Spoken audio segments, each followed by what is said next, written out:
Dear students, welcome to my class. I am going to give you some important tips on reading comprehension. This section is of 20 marks. It should be taken seriously if you desire for a good score in English.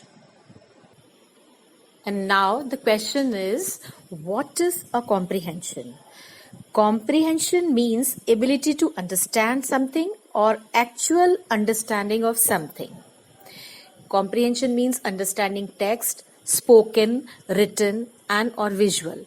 Comprehension is an active and complex process which includes the act of simultaneously extracting and constructing meaning from the text, enables readers to derive meaning from text when they engage in intentional problem solving and thinking processes, is a lived and institutionally situated social, cultural, and intellectual practice that is much more than a semantic element of making meaning. Points to be kept in mind. Read the questions thoroughly to understand its contents. Then underline the main ideas and instances, examples, and arguments you find relevant in the passage.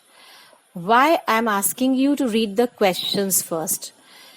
Because I want you to find out the answers only.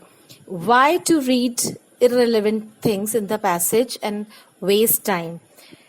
First, read the questions and then search for the answers. Sometimes you will find the answer of one question in the next question itself. So that way time is saved. Underline the words you don't understand and try to guess their meaning from the context. Check the vocabulary related questions and try to find the answers from the context. Read the passage again to counter check your answers and write your answers briefly and to the point. Answers should be based on information given, derived from the information in the passage. Make sure to use the same tense in which the question has been asked. In multiple choice questions, analyze the questions and options carefully before selecting the correct option, because some of your 4 options are closely related. Write the correct question number on each answer in the answer sheet to avoid mistakes. So here is a passage for practice. In this passage, no title is given.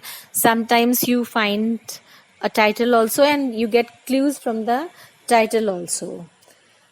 Here, you will find numbers against each paragraph, but sometimes numbers are not given and you have to count the paragraphs to answer vocabulary-based questions. Because sometimes paragraph numbers are mentioned in such questions and you have to count the paragraphs. Let us revise the tips. Read the vocabulary questions and other questions in advance so that you can find the word and answer quickly while reading. Improve your reading speed. You get clues from the title also if it is given. Concentrate on the main ideas and ignore details. Avoid trivialities.